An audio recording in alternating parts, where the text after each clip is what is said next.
Wow, nandito na kami nakarating mga guys sa aming pupuntahan ng bahay ng anak ko. Nandito kasi yung apo ko.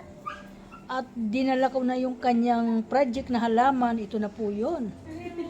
Ito na po mga kaibigan. Kaya natatawa be.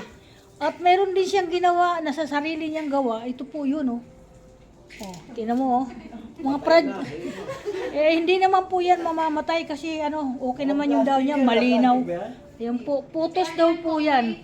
Mayroon din ako nito be. Hindi mo lang sinabi. Mayroon ako niyan, ang gaganda ng mga ganyan ko. Ito yung dala-dala ko, tingnan mo. Mayroon pa siyang kaiiba na snake plant. Ayan, dinat nga namin sila, nandito, di ko alam kung anong mga ginagawa nito mga ito. Siguro gumagawa sila ng project, ang magagandang dilat na nandito ngayon sa naabutan namin.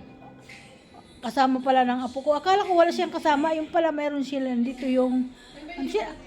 Andito ba si Inali? Ay, akala ko to si Inali. Wow. Ang kukyat ninyo mga be.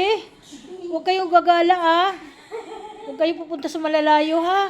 Ingatan nyo inyong mga sarili. Ayan yung apo ko. Ayan yung nagpa-project. Oh. Aywan ko na yung dinodrawing nito mga ito. Ay, yan pula ang binubuo nila mga guys. Ayan oh, ang ganda. Ayan, robot. Gagawin niyo robot? Penguin po. Penguin. Ayan oh. Ang galing nila oh.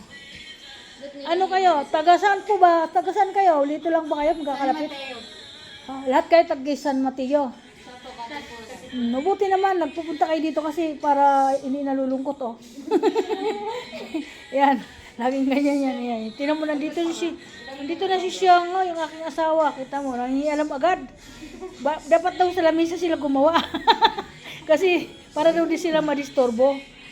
Sabi ko naman, huwag mo na pakialaman, mga bata yan eh. mga bata pa ba yan, mga dalaga yan. Ayan, thank you so much. Nakarating kami ng maayos. Ito, maraming salamat. Bye-bye.